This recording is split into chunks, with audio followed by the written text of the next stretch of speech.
Vous êtes bien sur Radio Hors Basket, la radio qui vous parle de NBA, la radio qui vous écoute. Basketball, c'est mieux à la radio. Vous êtes bien sur Radio Hors Basket, la radio qui vous parle de NBA, la radio qui vous écoute. Basketball, c'est mieux à la radio. Downtown, LeBron playing some defense, slapped it away, but at least you play defense for a portion of the game. Well, Dwayne Casey can talk all he wants. I think the biggest voice there, nice bounce pass from LeBron. And teams will start playing real basketball as Curry flips to the corner to DeRozan, and he knocks down a three. You can see the games will get a little heated late third quarter as Kyrie Irving slips one in, take five. So we can see their best shots and we can see their best defense. And as Coach Casey said, you don't want to sit in the wrong bench. Allez les amis, on enchaîne avec la suite de ce talk show, la deuxième partie de cette émission Total Africa NBA, l'émission qui fait le point sur les Africains, les joueurs d'origine africaine ou alors les joueurs ayant une affiliation avec le continent. On enchaîne, on était en train de parler de Mohamed Bamba, c'est du côté du Magic d'Orlando, et je précisais que Mohamed Bamba, je précisais que les vétérans de cette équipe l'ont vraiment accueilli à bras ouverts. Alors on le sait, le joueur du côté de la Summer League, alors ces vétérans, on va citer leur nom tout à l'heure, lui ont précisé que bien entendu la Summer League ce n'était rien comparé à la NBA en elle-même, et que le joueur devait encore faire des efforts pour pouvoir se mouler avec l'intensité de cette compétition. On le rappelle, le joueur qui n'a pas beaucoup joué durant cette Summer League estime que c'était un bon moment pour lui. Il a passé de bons moments malgré le fait qu'il n'ait joué que 20 minutes pendant, je pense même pas qu'il a dépassé les 6 matchs sur cette Summer League, mais il pense que c'était assez fun. C'est le terme qu'il exprime, Mohamed Bamba. Alors, je parlais des vétérans tout à l'heure, je parlais des joueurs comme Nikola Vucevic, Aaron Gordon ou encore Jonathan Isaac, qui avait formé un bon duo intéressant à voir jouer avec Mohamed Bamba, Jonathan Isaac et Mohamed Bamba. Ça, c'est le duo du futur du côté du Magic d'Orlando. Et on ne va pas oublier Timofey Mozgov qui est en train de montrer à Mohamed Bamba l'éthique du travail en ce moment du côté du Magic. Donc Mohamed Bamba a été bien accueilli par ses coéquipiers. Timofey Mozgov est toujours avec lui à l'entraînement, à rigoler avec des blagues russes comme il en a l'habitude. Et Mohamed Bamba qui a fait une apparition lors de l'Académie des jeunes du Magic. C'était mercredi où il a travaillé avec les enfants. Et donc voilà pour ce qu'il a réalisé cette semaine. Et pour la semaine prochaine, Mohamed Bamba, on rappelle qu'il sera de retour à New York. On rappelle que c'est là-bas que s'est déroulée la draft NBA. Il sera de retour à New York pour participer à la NBA Rookies Transition Programme. On rappelle que c'est une journée, ou alors des journées pour les rookies, où ils prennent on prend le temps de leur apprendre comment est-ce que se gère une carrière du côté de la NBA. Donc il sera là-bas la semaine prochaine avec on va dire ses camarades de promotion, DeAndre Ayton, Marvin Bagley, Trae Young, qui seront tous du côté de Las Vegas, et du côté de New York, pardon. Et Mohamed Bamba a donné une confidence aux médias. Il a dit qu'il a sauvegardé en fond d'écran sur son ordinateur. Il a sauvegardé la photo de DeAndre Ayton en train de secouer la main du commissionneur Adam Silver. Il a déclaré que pour lui, c'est une source de motivation. On rappelle que DeAndre Ayton avait été sélectionné au premier choix de cette draft et que lui, il était sixième choix de cette draft. Donc pour lui, c'est vraiment un élément de motivation pour donner le meilleur de lui-même pour la suite de sa carrière. Et pour son entraînement, il a précisé qu'il se focalise sur son corps. Pour ceux qui connaissent le joueur, vous savez qu'il n'est pas très en muscle, très long, filiforme. Il se focalise sur sa musculature et sur son conditionnement physique pour être au mieux lorsque la saison va démarrer. Donc voilà un peu pour Mohamed Bamba. Missy, comment tu réagis? Oui, le problème c'est que il y a toujours un décalage entre les sorties d'universitaires. Ouais, c'est pas pareil avec la NBA. Surtout pour ces joueurs qui font le one and done. One and done, c'est vous faites une année et vous partez à la NBA. Oui. Certains joueurs sont vraiment là pour attendre le moment où ils vont accéder à la draft. Maintenant, pour dire, cette année, on a vu des rookies particulièrement bons. Bon, on a 3 qui ont vraiment brillé. Ben Simmons, Tatum et puis Donovan Mitchell et tout ça, mais le restant des rookies aussi, Jackson, rookies, autres qu'on a vus, certains ont été vraiment bons. Parce que maintenant, ce qu'il vous faut, si vous regardez les équipes américaines, toutes les équipes américaines, vous regardez Team USA. À Team USA, première chose qui est jugée, c'est votre QI basket. C'est votre capacité à savoir quoi faire de la balle quand vous êtes frappé. Quand vous êtes dans telle ou telle position, qu'est-ce que vous faites? Et ça, aujourd'hui, il y a beaucoup de joueurs qui l'oublient. Ouais. Les Kevin Durant, les Steph Curry, ils jouent en grande partie sur ça. Si vous ne mettez pas le basket, c'est le physique, vous pouvez toujours vous entraîner, ça suivra. Après, il y a les systèmes qu'il faut enregistrer. Il faut maîtriser tout ça. Bah, vas-y, conclue et puis j'enchaîne, Missy. Vas-y, conclue. Il y a juste à dire, il y a le placement, il y a votre travail athlétique qui est derrière. Et puis, en tant que rookie, certains, quand ils entrent à la NBA, ils s'endorment un petit peu en se disant, ça y est, j'y suis, non? Ils sont arrivés. Et effectivement, ils ont besoin de plus. Vas-y, conclue et puis j'enchaîne. Vas-y. Juste une chose. À la fin des playoffs l'année prochaine, on va essayer de se souvenir des 30 premiers de la draft. Sans regarder Wikipédia, il y a des noms qu'on va pas réussir déjà à dire parce que ça va tellement vite. Vous pouvez être au lendemain plus là, remplacé.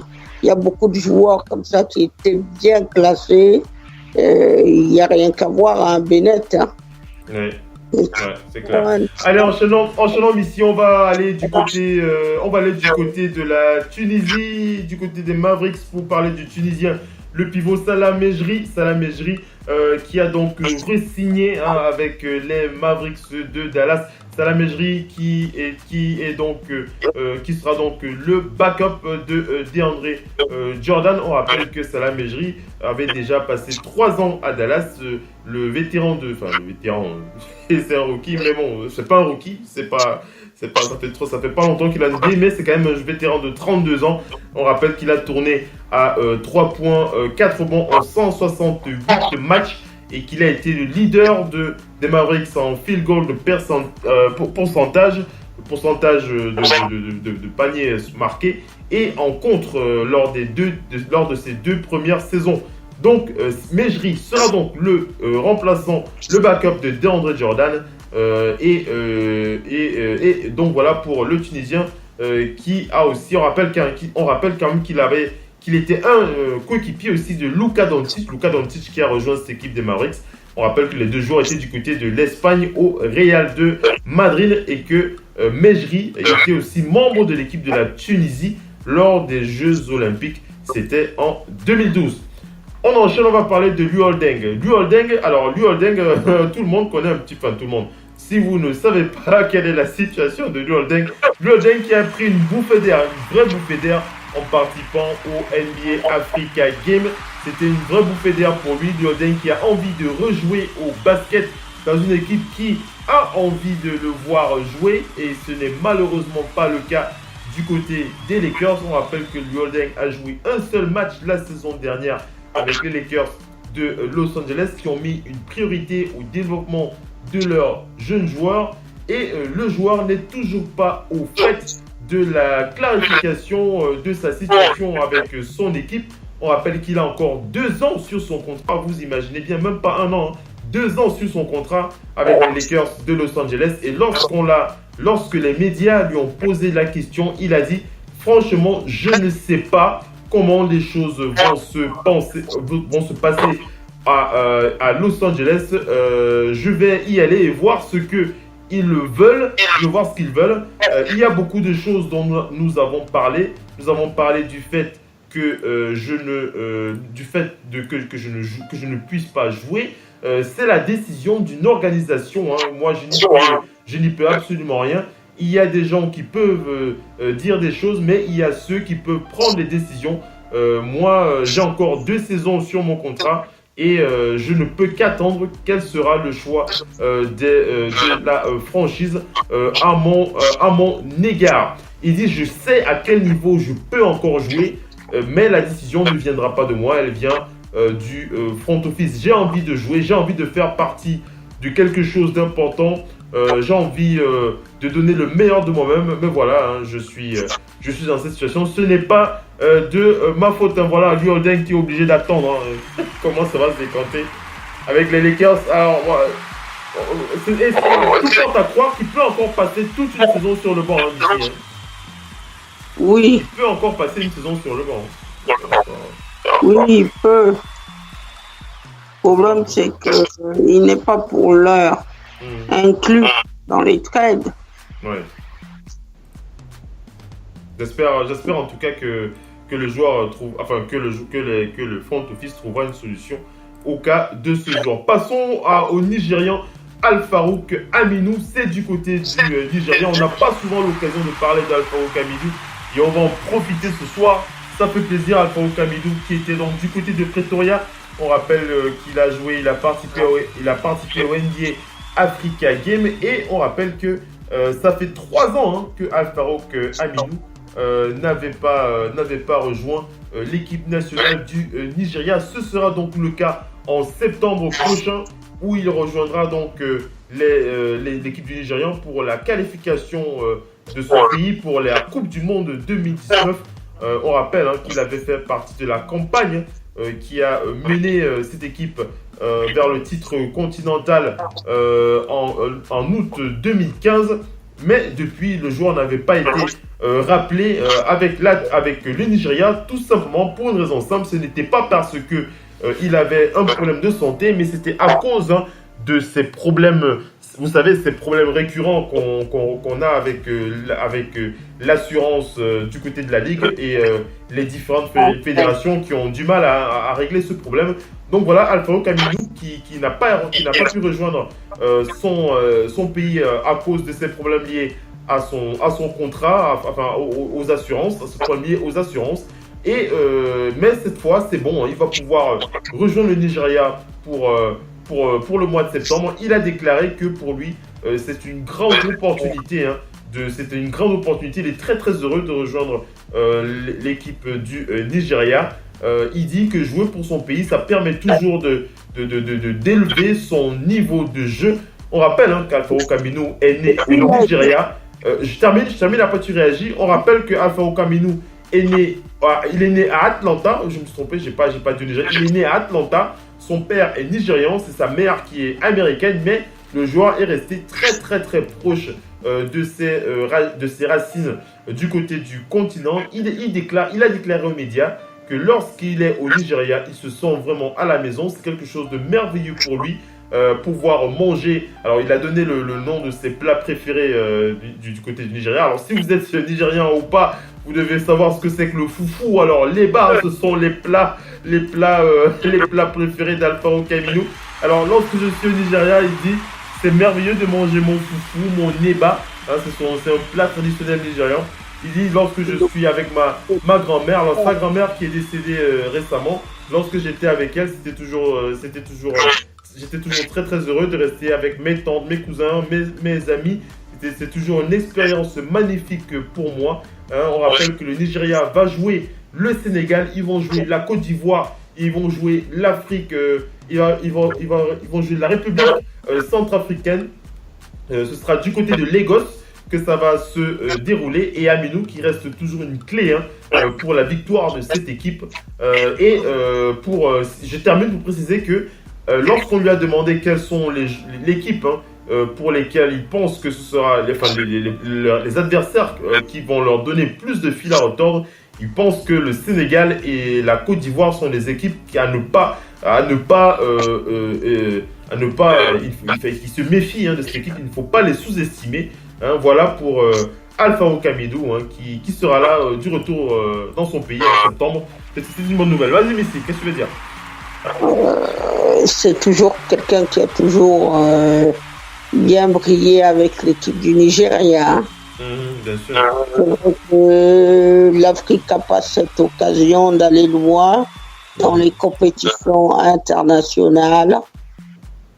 C'est vrai que lorsque vous avez en face de vous, c'est d'ailleurs l'un des rares sports, filles ou garçons, qu'on sait que lorsque la compétition démarre, le vainqueur est probablement Team USA. Oui. Les Américains se sont tellement améliorés sur les championnats du monde, surtout chez les garçons, parce que c'est un aspect qu'ils avaient longtemps négligé. Aujourd'hui, ils viennent pas comme en 2006 avec de très très bonnes équipes, mais viennent surtout avec des équipes compétitives. Oui. Joueurs américains qui sont plus adaptés au basket FIBA. Donc, pour l'Afrique, c'est vrai, c'est un peu plus compliqué. Et puis, il faut dire aussi ce qui est, l'Afrique a moins de places qualificatives. Donc, un peu plus compliqué. Beaucoup d'équipes, pour espérer se qualifier une fois de temps à autre, les nations continentales qui sont aujourd'hui très bien, on les connaît. Il y a souvent le Maghreb, de temps à autre l'Égypte, parfois la Tunisie. Souvent, on voit la Tunisie. On voit maintenant le Sénégal, le Nigeria. On voyait aussi de temps à autre l'Angola, même si elle est un petit peu déclinante. Ouais. C'est un basket qui doit continuer de progresser. De se développer. Oui, vraiment. De se développer. Même au Cameroun, il y a le talent, mais tant que nous n'avons pas ces structures, et puis ce qu'il y a aussi, c'est une question de vivier et de formation. Quand on voit les Espagnols, la Serbie et tout ça, c'est les équipes qui maintenant ne parviennent pas vraiment à rivaliser avec les États-Unis, mais qui sont toujours capables d'aller dans les finales face à Team USA. Et donc, en tout cas, on attend vachement de ces équipes. Enchaînons, ici on va passer à Giannis Antetokounmpo, le Nigérian, le grec, il faut commencer par sa nationalité, le grec aux origines du côté du Nigeria, Giannis Antetokounmpo. Alors, Giannis Antetokounmpo, on va pas dire qu'il a développé un nouveau type d'entraînement, mais il a rajouté une nouvelle palette à son arsenal. Alors on le sait, Giannis Antetokounmpo, au niveau de l'entraînement, c'est un monstre physique. On ne le présente plus à ce niveau, mais on le sait, Giannis Antetokounmpo, on a découvert que Giannis Antetokounmpo s'est donc mis, en plus de ce qu'il fait, il s'est donc mis à la boxe. Voilà, tout simplement, Giannis Antetokounmpo qui se la joue Mohamed Ali lorsqu'il en a parfois l'occasion. Alors, le joueur s'entraîne donc à la boxe, comme je l'ai dit. Il a déclaré qu'il a déclaré dans les médias que c'est quelque chose qui lui apporte beaucoup sur un autre plan concernant sa carrière, concernant sa capacité à jouer, sa capacité à se déplacer, sa capacité à utiliser aussi ses bras. La boxe, c'est un sport qui le rapporte. Alors, il y a d'autres joueurs qui s'entraînent aussi à la boxe. Alors ça, c'est une petite recherche qu'on a fait comme ça, parce que lorsque j'ai vu ça, je me suis dit, mais tiens, est-ce qu'il y a d'autres joueurs qui aussi impliquent ce sport dans leur entraînement en off-saison? Carmelo Anthony qui a l'habitude de s'entraîner à la boxe, il avait déclaré en 2013 que la boxe lui permet d'améliorer la coordination entre ses mains et ses yeux, entre l'effort physique et son jeu de jambes, et ça lui permet d'être compétitif au niveau de l'impulsion et au niveau de son dribble. Il y a aussi Kristaps Porzingis qui s'était aussi mis à la boxe l'année dernière. Kristaps Porzingis qui avait déclaré à New York que boxer lui permet de développer sa masse musculaire sur un plan global, et que c'est quelque chose qui lui avait aussi beaucoup apporté. On va aussi noter que des joueurs comme Rudy Gobert ou encore Damian Lillard qui lui s'entraîne 3-4 fois par semaine à la boxe. Il y a Damian Lillard, ne le voyez pas comme ça, il est petit de taille, mais c'est un joueur très très physique. Donc voilà, donc c'est pas une surprise de voir Giannis un petit coup de pouce se mettre aussi à la boxe pour s'améliorer. C'est un peu comme ça que ça se passe du côté de ce joueur. On va aller du côté de Miami pour parler du Nigérian Bam Adebayo. Bam Adebayo qui a déclaré dans les médias qu'il veut être beaucoup plus fort en attaque. Bam Adebayo. Alors pour ceux qui connaissent un petit peu le joueur, vous savez qu'il est beaucoup plus... c'est un joueur très très fort sur le plan physique, sur le plan athlétique, mais aussi extrêmement décisif en défense, et il veut s'améliorer en attaque. Bam Adebayo, il a déclaré à Chandler Richardson dans The Sentinel qu'il travaille énormément pour développer ses capacités à mieux scorer. Il travaille à développer tous les aspects de son jeu. On rappelle qu'il travaille avec Juwan Howard. On rappelle Juwan Howard qui a évolué longtemps en NBA, qui est donc assistant coach au Heat de Miami. Et il a aussi travaillé. Voilà. Oui, je termine. La fois tu enchaînes. Juste pour rappeler qu'il a aussi travaillé, et il continue de temps en temps de travailler avec Rashid Wallace. On ne présente plus Rashid Wallace pour ceux qui ne connaissent pas, mais si va vous le rappeler. C'est bien pour Bam Adebayo de se focaliser aussi sur les aspects de son jeu, on peut dire ses faiblesses aussi. Mais si. Oui, il faut de toute façon faire évoluer son jeu. Quelqu'un qui ne fait pas évoluer son jeu ne fait pas long feu dans la NBA. LeBron James, c'est la preuve de ça. Ouais. Quand on voit la qualité du shoot de LeBron James aujourd'hui, quand on voit la qualité de son shoot quand il est entré dans cette ligue, la différence est notoire. Et ça s'appelle le travail. Chaque été, on a bien dit, il faut le faire ça. Chaque été, c'est votre travail. Ne dites pas que je ne fais rien du tout parce que c'est votre gagne-pain. Ouais. C'est ce pourquoi vous avez été embauché, recruté. Alors vous devez progresser. Vous devez travailler, vous devez bosser, vous devez aller plus loin. Voilà. Vous devez progresser, jusqu'à ce que dans votre approche du jeu, il ne faut pas se mettre de barrière en se disant ça je peux pas faire, ça je serai un peu moins bien. Comme on dit, sky is the limit. Sky is the limit. Allez, on enchaîne mission. On va aller du côté d'Oklahoma City pour parler de l'Égyptien Abdelnader. Ça faisait un moment qu'on voulait avoir des nouvelles de l'Égyptien qui a donc quitté les Celtics de Boston pour rejoindre la team de Russell Westbrook. On rappelle qu'il faisait partie du second tour en 2016. Abdelnader, l'Égyptien qui a donc joué une seule saison avec les Celtics de Boston. Et on rappelle qu'il s'était énormément battu pour le dernier spot, mais les choses n'ont pas pu aller au bout, puisque le joueur a eu un souci avec son poignet droit, et il s'est fait opérer du poignet droit au courant du mois de juin. Et on rappelle aussi qu'il a donc été tradé au Thunder d'Oklahoma City. Il a déclaré dans les médias que lorsqu'il a appris pour le trade, il se soigne, il est en train de guérir de son souci avec son poignet droit, mais il a déclaré que lorsqu'il a appris ça, il a été un peu choqué, mais après quelques temps, là il est du côté d'Oklahoma City, il a rencontré le general manager Sam Presti, il a rencontré le coaching staff, et vraiment l'accueil de toute la franchise d'Oklahoma City lui a vraiment fait chaud au cœur. Ça lui a fait plaisir, hein, l'accueil que lui a réservé cette franchise d'OKC. Et il a vraiment senti, hein, qu'ils avaient besoin, qu'ils avaient envie de l'avoir dans leur entité, dans leur effectif.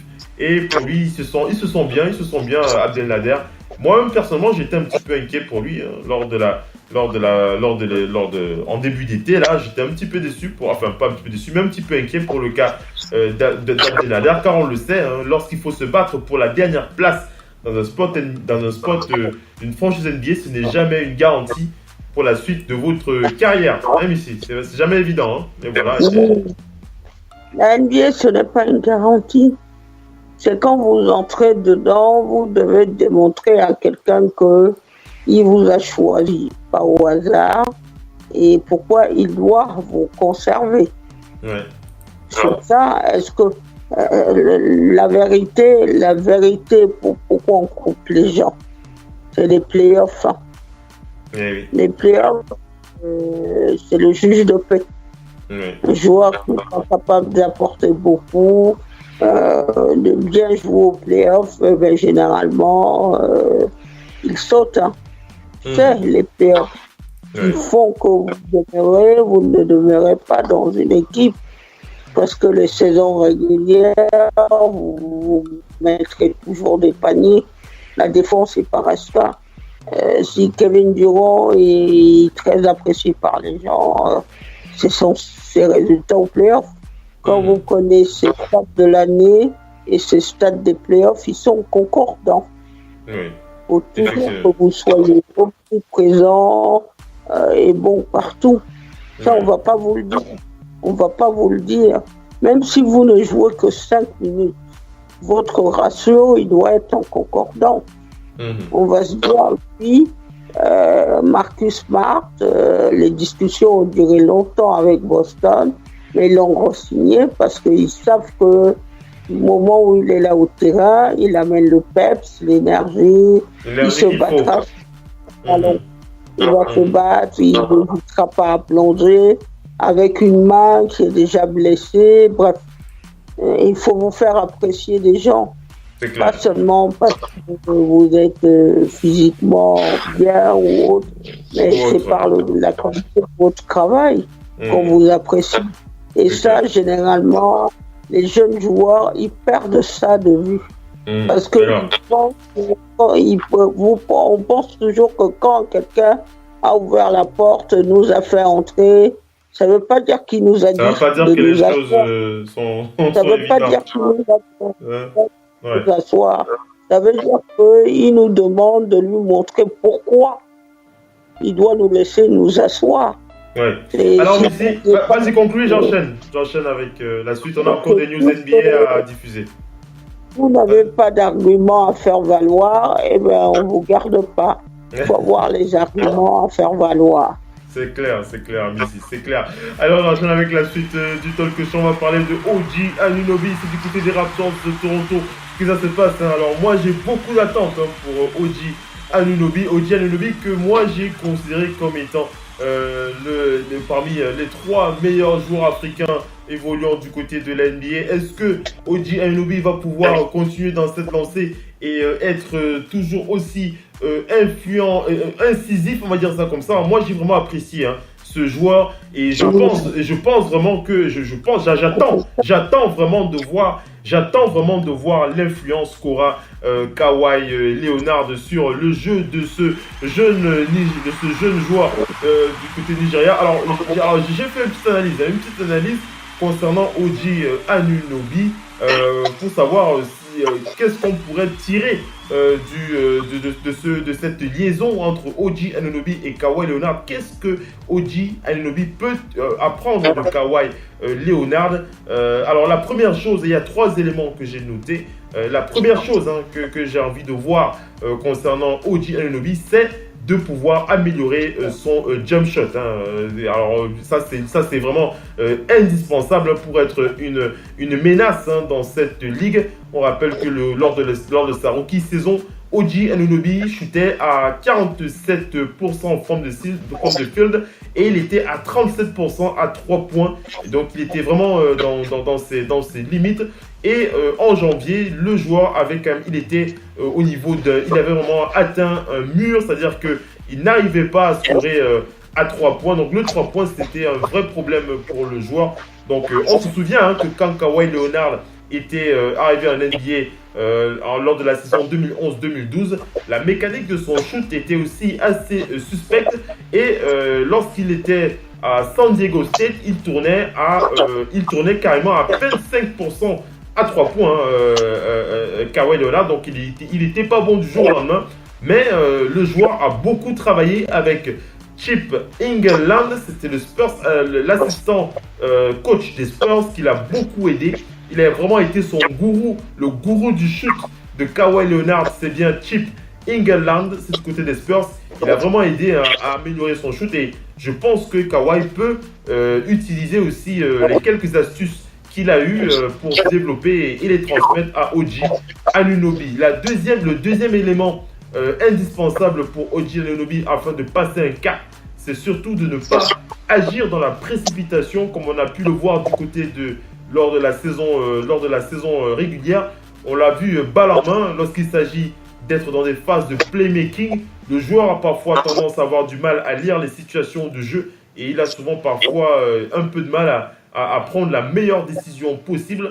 Alors s'il arrive à se concentrer un peu et à réaliser un peu comme Kawhi, à être assez parce que Kawhi, il a ce particulier qu'il a un regard froid lorsqu'il est sur le parquet, lorsqu'il s'agit d'analyser des séquences de jeu.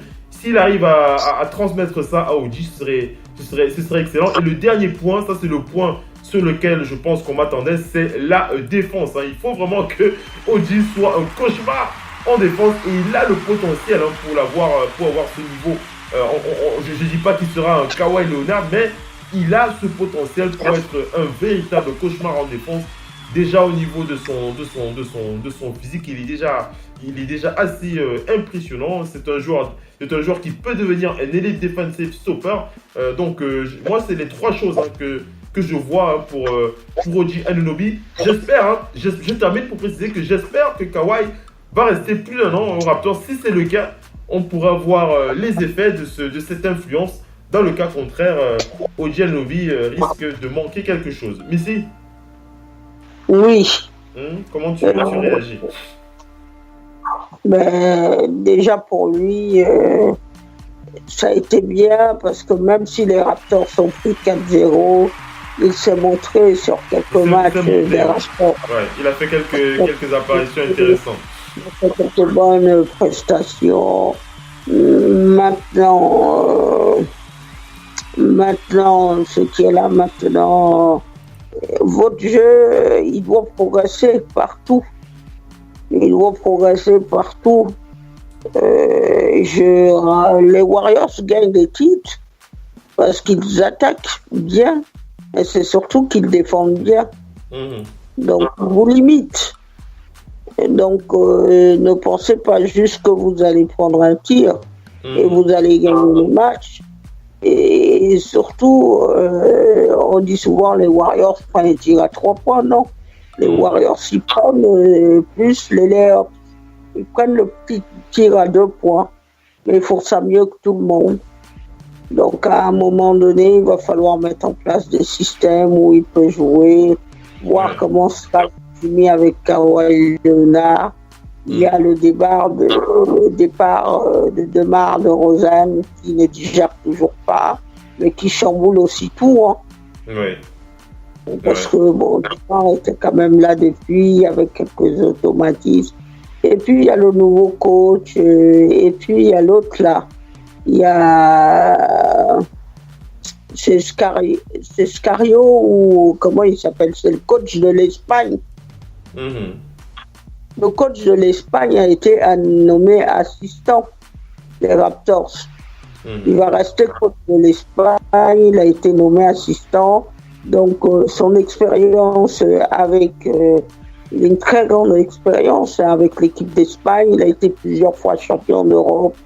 Ils ont été vice-champions du monde derrière vice-champion olympique derrière Team USA. Donc tout ça, c'est peut-être une expérience que ce nouveau assistant... Ça va lui servir. Ça va lui servir. Donc c'est bon, quand vous êtes jeune, c'est bon de développer votre propre style, mais c'est aussi surtout bien d'écouter les vétérans, les gens qui sont là depuis. Qui sont autour de vous. N'hésitez pas à vous inspirer, il faut s'inspirer. Il ne faut pas... Allez, Messi, vas-y, va dans la conclusion, après on enchaîne pour la suite avec les dernières news NBA. Vas-y. Juste, quand vous êtes jeune joueur, ne dites pas je vais y arriver par moi-même, je ne m'inspire de personne. La plus grande personne qu'on a connue, s'inspirant des jeunes et qui transmet aujourd'hui ses conseils, des autres qui transmet ses conseils, c'est Kobe Bryant. Regardez l'exemple de Kobe Bryant. Donc, il ne faut pas hésiter.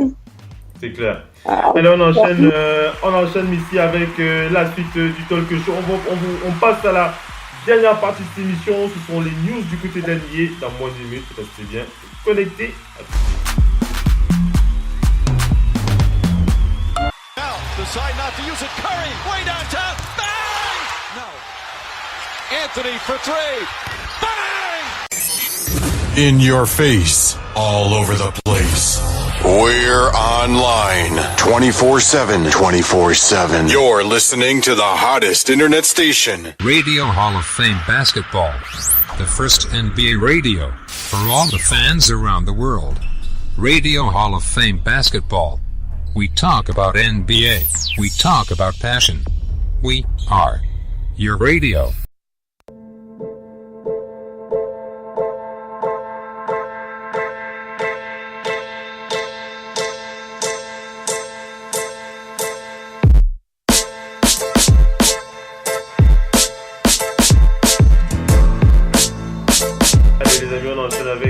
La dernière partie de cette émission, ce sont les news du côté de la NBA.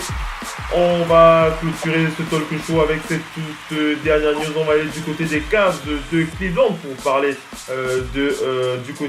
pour parler de Sam Dekker. Sam Dekker qui rejoint donc les Cavs de Cleveland. On rappelle que le joueur vient des Clippers de Los Angeles. Les Clippers qui ont donc régulé leur effectif avec le départ de Sam Dekker qui va dans le deal, il va obtenir beaucoup plus de minutes de temps de jeu. Ça c'est dans le papier. On va voir si au niveau des faits ce sera le cas. Mais le joueur qui va donc rejoindre les Cavs de Cleveland. On rappelle que Dekker a fait partie du trade qui a envoyé Chris Paul aux Rockets. Lorsque Chris Paul a quitté les Clippers pour rejoindre les Rockets. Et c'est comme ça que Dekker s'est retrouvé aux Clippers. On va enchaîner, on va aller du côté des Celtics de Boston pour parler de PJ Dozier qui a signé pour un two-way contract avec les Celtics de Boston. On rappelle que PJ Dozier, il a joué pour le Thunder d'Oklahoma City et il tournait à 12,9 points, 5,6 rebonds par match en NBA G League. PJ Dozier qui lui n'a pas été drafté en 2017, il vient de South Carolina. On enchaîne, on va du côté des Suns pour parler de Isaiah Canaan. Isaiah Canaan qui a été re-signé par les Suns de Phoenix. Le vétéran qui avait passé 5 saisons, qui a déjà 5 saisons en NBA. Il a joué 19 matchs avec les Suns la saison dernière. On est à 9 points, 4 passes en 22 minutes de temps de jeu. Initialement, il avait signé avec les Suns le 13 décembre et il avait enregistré 10 matchs en double-double avec les Suns, incluant un excellent match à 17 points dans une victoire face à Dallas. C'était le 18 décembre et le 31 janvier, Isaiah Canaan s'était fracturé au niveau de la cheville gauche lors du premier carton face aux Mavericks. Après, il s'est fait opérer lors du mois de février. Donc voilà pour Isaiah Canaan qui re-signe avec les Suns. On va du côté des Celtics qui qui ont signé le pivot Norvel Pelle. C'est Norvel Pelle, hein, c'est pas Pelle, hein, je prononce bien. Norvel Pelle qui a donc signé avec les Sixers de Philadelphie. Donc il sera le backup de Joel Embiid. On rappelle qu'il a joué avec les Sixers pendant la Summer League. Il tournait à 7 points, 4 rebonds et il était le leader en contre avec 1,2 contre en 13 minutes de temps de jeu. On rappelle que la saison dernière, il a joué en Italie chez les Oxinium Palacenastro Torino et il a joué du côté de Varese en Serie A. Il a joué 29 matchs de ce côté-là. Il a été starter 11 fois. Il tournait à 6 points, 4 rebonds, 1 contre en 14 minutes de temps de jeu. Donc voilà pour le backup, l'un des backups de Joel Embiid. Il s'appelle Norvel Pelle. On va du côté des Pacers pour parler de CJ Wilcox qui a signé un two-way contract. On rappelle que CJ Wilcox qui était du côté des Clippers avant. Il avait été sélectionné 28e choix, c'était en 2014. Il a signé un two-way contract. Il avait signé un two-way contract avec les Blazers. Et lors de la saison 2017-2018, il tournait à 10 points par match en shootant en 45%. Donc voilà pour ce joueur qui signe avec les Pacers. Il s'agit de CJ Wilcox. Et on va terminer avec cette info. Alors, il y a deux infos. La première, c'est que Brandon Jennings a été viré par les Bucks de Milwaukee. Mais Brandon Jennings, c'est malheureux pour le meneur. Je ne lui souhaite pas le malheur. Mais bon, Brandon Jennings, qui a toujours une carrière assez perturbée, malheureusement, il quitte les Bucks de Milwaukee. Et on va terminer avec Vince Carter qui a assuré que pour la saison 2020, il y a plus de 90% de chances qu'il ne rejoue plus. Vince Carter qui va probablement prendre sa retraite à la fin de cette ultime saison avec Hawks Atlanta. On va pas couler de larmes, mais on va dire que c'est une bonne chose pour Vince Carter qui a tant donné pour cette histoire, pour cette ligue ici. Pour ce sport. Et on va continuer avec lui. Tant donné. Et si le basket est si bien installé au Canada, on peut dire partie à cause de Vince Carter. On peut dire merci à Vince Carter. Voilà. Et voilà. Tout le monde, on parle beaucoup de lui pour un dunk sur Antoine Weiss. C'est pas, ça se résume pas à ça. C'est un très bon joueur. Un excellent joueur. Ici, on arrive à la fin de ce talk show. On va remercier les auditeurs. Ça nous a fait très très plaisir que vous soyez connectés. On va donner rendez-vous à nos fans, à nos auditeurs ici mardi pour The Big NBA Show. Oui. Mardi pour The Big NBA Show. Vas-y, un dernier mot ici. T'as encore une minute. Juste un dernier mot pour dire que les junior games commencent. Donc, de toute façon, j'en redirai un petit mot mardi. D'accord. Avec les représentants camerounais qui sont au nombre de 2 chez les garçons et 2 chez les filles. Donc, au total, il y a à peu près 4 joueurs. Voilà, donc c'est bien d'encourager aussi ces jeunes-là. La NBA sur tous les fronts parce qu'elle se dit que pour avoir les bons joueurs, il faut former. Hein. Il n'y a rien de mieux que la formation. Les Global Games viennent déjà se... On en reparlera. Et puis, on en reparlera On reparlera des filles parce que les playoffs WNBA vont être dans les parages. Ouais. Voilà. On reparlera de tout ça. Allez, merci. Voilà. Merci Missy d'avoir été avec nous ce soir. J'envoie un big up à Simon le Doc ONT qui n'était pas avec nous ce soir. Il sera probablement avec nous mardi prochain. Et un big up à Mopo que j'ai croisé aujourd'hui. On s'est croisés, on a passé un bel après-midi tous les deux. C'était sympa après toutes ces années. Ça vous a fait plaisir. On lui fait un gros big up à Mopo. Mopo qui sera du retour du côté du Delaware cette semaine. Il devrait être avec nous au courant de... Je crois que jeudi prochain il sera avec nous Mopo. On lui envoie un gros big up à Yango Aka à Mopo. Merci Missy d'avoir été avec nous. Big up à toi. Et on se dit à mardi pour The Big NBA Show. À mardi. Ciao les amis, merci d'avoir été connectés à tous. Et à mardi pour The Big NBA Show. Restez connectés sur l'application Oncle Phil Basket, disponible gratuitement sur Google Play. Et n'hésitez pas à jouer pour gagner un t-shirt un t-shirt radio en basket distribué chaque mois. C'est uniquement sur le parquet de la radio off. Ciao les amis, bye bye. Ciao Missy. Ciao, ciao. Ciao, ciao. Ciao.